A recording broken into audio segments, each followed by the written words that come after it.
Olá, meus queridos alunos do sétimo ano, vamos ao nosso quinto capítulo, iniciando um novo processo aí para nossa segunda avaliação. Centro Educacional Edificar é o que tem aí na primeiro slide, seguindo, disciplina História. Aqui quem vos fala é o professor Daniel Gama e a série ao qual vou ministrar essa aula é o sétimo ano. O capítulo é o 5 ou o quinto e o assunto é o absolutismo e o mercantilismo. Nós vamos nos ater hoje entre as páginas 51 a 55. Gente, essa imagem aqui ela é muito clara quando ela trabalha aqui o mercantilismo, né? Quando a gente consegue observar e ver que as cidades portuárias, né, da Europa, justamente, foram as que mais se desenvolveram, foram as que mais cresceram com o mercantilismo. Claro, o mercantilismo, de certa forma, ele vai fazer com que os estados se modernizem, né? E, ao mesmo tempo, o que vai acontecer? Quais são os fatores que vão fazer com que isso ocorra? Justamente a menor influência da igreja sobre as pessoas, né, que já vinham desde as grandes navegações, uma série de mudanças vinham ocorrendo, vinham diminuindo esse poder, essa influência toda que a igreja tinha sobre a vida das pessoas, certo? Vamos avançando. Então aí é uma imagem, tá, para lembrar vocês aí, de uma cidade portuária na Europa, tá? E para vocês verem aí como é que era esse desenvolvimento econômico, né, que era iminente. Não tínhamos como a igreja conter, né, esses anseios da burguesia. Era navio chegando, pessoas já esperando a mercadoria, como vocês conseguem ver aí. Ao mesmo tempo, uma grande movimentação de gente naqueles setores. Então, era coisa que não tinha como conter. Então, como eu havia dito a vocês, justamente todas essas mudanças foram aos poucos enfraquecendo o poder da igreja, certo? Então vamos seguir adiante. Antecedente do absolutismo. Bom, gente, o que estava antecedendo antes, né? O que antecede, lógico, é o que vem antes, tá? Então, era o período da Baixa Idade Média, como nós já vimos lá nas aulas passadas. Nós estudamos lá, por exemplo, no período da Baixa Idade Média, o desenvolvimento do gótico, do românico, né? Nós vimos lá a estruturação das sociedades, como a igreja estava estruturada, né? Nós vimos o feudalismo, né? Que é o laço de suzerania e da vassalagem, só lembrando a vocês assim, das aulas que já se passaram. Também nós vimos o poder supremo da igreja, né? E aí agora você já vai ver uma mudança até na pirâmide, tá? De mudança de poder. E o rei meio que estava subordinado à vontade da igreja. E agora a igreja vai estar subordinada ao poder do rei. O que vai haver é uma inversão só de poder aí. E a peste negra que dizimou praticamente um terço da população europeia, certo? Então esses foram os fatores que antecederam e que, de certa forma, favoreceram para esse ressurgimento do comércio também, tá? Essa necessidade. O próximo slide diz da seguinte forma: no início da Baixa Idade Média, o feudalismo estava enfrentando uma grave crise, pois sua estrutura não suportava o capitalismo comercial e os anseios da burguesia comercial. Como vocês viram naquela imagem, o capitalismo comercial ele estava começando a se impor, né? Que era por seja saída e vinda de mercadorias via marítima. E a igreja já não conseguia mais controlar, porque ao mesmo tempo que a igreja ela ia sofrendo os abalos internos com divisões, conflitos dentro da igreja, também os burgueses, né, eles cada vez mais iam ganhando mais espaço e cada vez mais se sentiam mais insatisfeitos, porque o que acontecia? Quando a gente pensa lá naquela estruturação da pirâmide que eu falei para vocês, primeiro vinha o clero, né, que tinha todo e qualquer privilégio, depois vinha a nobreza, que não pagava impostos. E depois vinha o terceiro estado, né? Que é a burguesia e os camponeses, que sustentavam os outros dois. Então isso, de certa forma, vai gerando descontentamentos nesses reis absolutistas, né? Nessas pessoas que pensavam no ressurgimento de um Estado forte, né? E centralizador. Característica desse período. Aí sim, já estamos começando a desenvolver. Desenvolvimento do comércio marítimo, como vocês viram na imagem inicial. Formação dos estados nacionais, aí eu dei um exemplo de Portugal e Espanha, né? Tanto que Portugal foi o primeiro, na aula passada das grandes navegações eu falei, devido a ele estar voltado para o Atlântico e também ter as técnicas de navegações modernas da época, e depois o Estado espanhol, né? E também a centralização do poder na mão dos monarcas, ou seja, com o enfraquecimento da igreja, os monarcas, de certa forma, mudam de posição e passam para a primeira fase da pirâmide, e aí as pessoas vão começar a acreditar, vai ser começar a pegar no imaginário que os reis, além de terem uma figura humana, ao mesmo tempo ele tinha uma figura divina, e a própria igreja, de certa forma, vai dar um apoio para isso. Há vários filmes que relatam, que mostram esse período em que o rei é tido tipo como uma divindade para a população. A criação, privilégios da nobreza, né? Aquilo que eu disse para vocês, ela continua com esses privilégios por um bom tempo, ela só vai acabar com esses privilégios dela mesmo com o advento da Revolução Francesa, né? Que só vai ocorrer já já em 1789, e também a criação do Exército Nacional, né? E o uso da pólvora nas batalhas. Então, assim, começa a ter ao mesmo tempo o uso de mudanças no sentido bélico, né? O uso da pólvora, que até então era só arco, flecha, e eram elementos rudimentares, né? Basicamente usado, e aí já vai passar a usar a pólvora, se desenvolve as primeiras armas, né? Que eram tipo espingardas, e assim começa o processo de modernização desse Estado, né? Que estava por vir. E o pagamento de imposto por todos, entre aspas, como eu coloquei. Por quê? O rei, o que aconteceu? Como ele toma o lugar da igreja, ele de certa forma passa a assumir o lugar que era da igreja. Ele de certa forma continua continua a dar privilégios para a igreja, e também tem que dar privilégio para a burguesia, para a nobreza, né? Que a nobreza vai ficando empobrecida, então ela precisava do apoio, entre aspas, do rei, e ele preferia dar para a nobreza do que para a burguesia e para o proletariado, que realmente faziam riqueza, né? Mas enfim. Teóricos do absolutismo. Então, nós temos aqui como teóricos do absolutismo 4 que vão se destacar. Nicolau Maquiavel, de 1469 a 1527.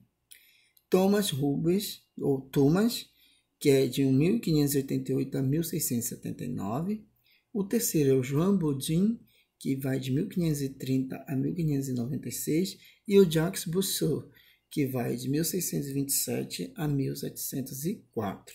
Nós vamos começar a falar de cada um deles e as contribuições que eles foram trazendo, foram deixando, no caso, para o absolutismo, né? Então, primeiro nós temos aí o Maquiavel. O Maquiavel, por exemplo, ele era um verdadeiro manual para os reis. Ele era um verdadeiro manual para os soberanos, ensinando-os a governar e se manter no poder. Maquiavel, por exemplo, gente, é reconhecido como fundador do pensamento e da ciência política moderna, pelo fato justamente dele dizer uma frase que ficou muito conhecida: os fins justificam os meios, né? E Maquiavel, no entanto, não foi escrito ele mais para que eles interpretaram a sua ideia. A concepção deles separa o princípio ético da atuação política. Ou seja, o Maquiavel, ele, na verdade, pelo poder, né? Então, os absolutistas, né? Eles dizem assim, que pelo poder, toda e qualquer estratégia, né? A interpretação que fizeram, valia a pena. Então, foi o que muitos dos reis fizeram. Também nós temos aí o Thomas Hobbes. É interessante quando a gente pensa que ele é um teórico que vai se destacar muito para o pensamento político contemporâneo, por exemplo. Ele fez um livro chamado Leviatã. Ele sempre fez elogios para o absolutismo, né?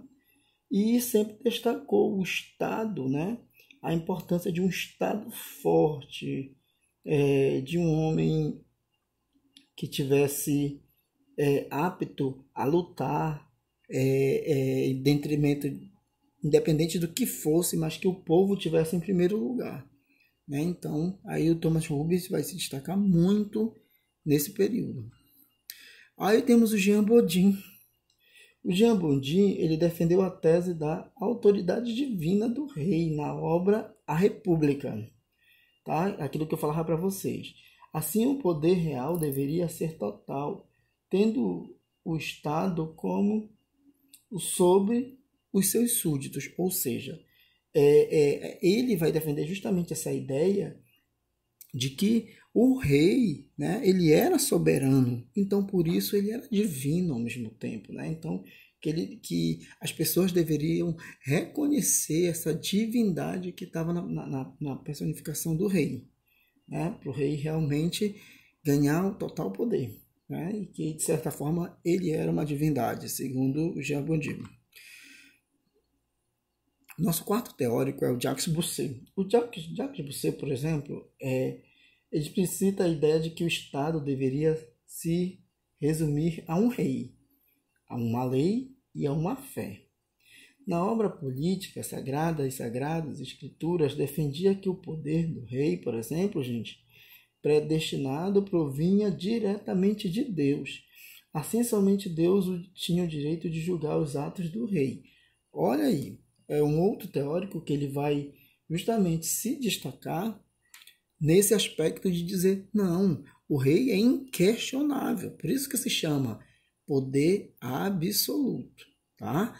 O poder do rei, ele jamais deveria ser contestado. Um bom súdito jamais contestaria o poder do rei, tá bom? Vamos seguir. Mercantilismo. Com a afirmação do Estado absolutista, uma parcela significativa da burguesia foi privilegiada. Gente, quem foi essa classe? Foi justamente os nobres, como está aqui nesse próximo slide. Porque o que aconteceu? Muitos desses nobres, eles eram burgueses, e aí o que aconteceu? Devido às dívidas, né? Estou lendo aqui, inclusive agora já até no slide, devido às dívidas dos monarcas, dos reis, né? Dos deuses da época, entre aspas, muitos burgueses ganharam títulos de nobreza denominados, né? Aí nós vamos começar a falar dessa nova nobreza que vai se formar, mas que na verdade eles eram burgueses, né? Que adquiriram, acumularam muito capital e aí ajudaram os reis a pagar as dívidas, chamada nobreza togada, a nobreza provincial e a nobreza palaciana. A palaciana era a que mais não contribuía em nada, porque ela só ficava ali bajulando o rei, né? A provincial era justamente as que vinham das regiões mais remotas, do interior, vinham ainda da época do feudalismo, né? E a togada foi justamente essas que ganharam esses direitos justamente porque conseguiram comprar praticamente esses títulos, pode-se dizer dessa forma, certo? Aí nós vamos avançar. Característica do mercantilismo. O Estado era intervencionista, tá? Porque o rei era que ditava as regras. Nessa época, vai começar uma corrida pelo metalismo, né? Como vocês vão ver nas grandes navegações, né? Por mais que os grandes navegadores eles pegavam as especiarias, mas o foco dele principal estava nos metais preciosos, né? Eu sempre falo isso para vocês. A balança comercial era favorável, né? Ou seja, a economia ela deveria ser muito mais gerida para o consumo interno do que para o externo. Então, quanto menos você pudesse, né, o Estado pudesse exportar, né, mais forte ele iria ficar, porque ele iria economizar.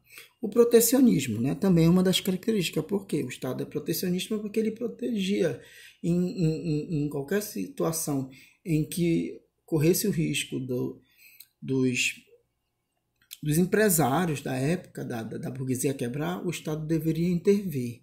E a intervenção estatal, o industrialismo, né, como por exemplo a gente vai ver, por exemplo, no Estado moderno na Inglaterra, né, vai ser o precursor que vai desenvolver a Revolução Industrial lá. Mas outros países também, como a França, outros países, a Alemanha também já tinham um arsenal industrial, só que tudo vai se aumentar. O colonialismo vai ser uma outra das características, porque o que acontece? É a partir desse momento do mercantilismo que eles vão começar a pensar em construir novas colônias para justamente explorar as riquezas, para enriquecer as respectivas capitais, tá? Ou metrópoles. E o pacto colonial, que era o pacto que dizia que somente as colônias poderiam comercializar com as suas metrópoles, e nada mais que isso. Mercantilismo e expansão marítima. O Estado absolutista apoiava as grandes navegações, pois esse comércio da Europa com o Oriente também fazia parte das metas mercantilistas para o desenvolvimento dessas práticas. Muitas vezes ocorreram saques a embarcações por assaltantes denominados corsários e piratas. Na próxima imagem a gente vai diferenciar quem eram os corsários e quem eram os piratas. Por exemplo, gente, olha como é que a gente vai perceber a diferença. Os corsários, geralmente, ambos cometiam crimes, tá? Mas os corsários geralmente estavam a mando de alguma nação, eles estavam atrelados a alguma nação, eles exerciam algum trabalho para alguma nação. Já os piratas não. Eles saqueavam, matavam, roubavam, independente de qual fosse a nação. Eles roubavam, tá? Eles eram cruéis mesmo, tá?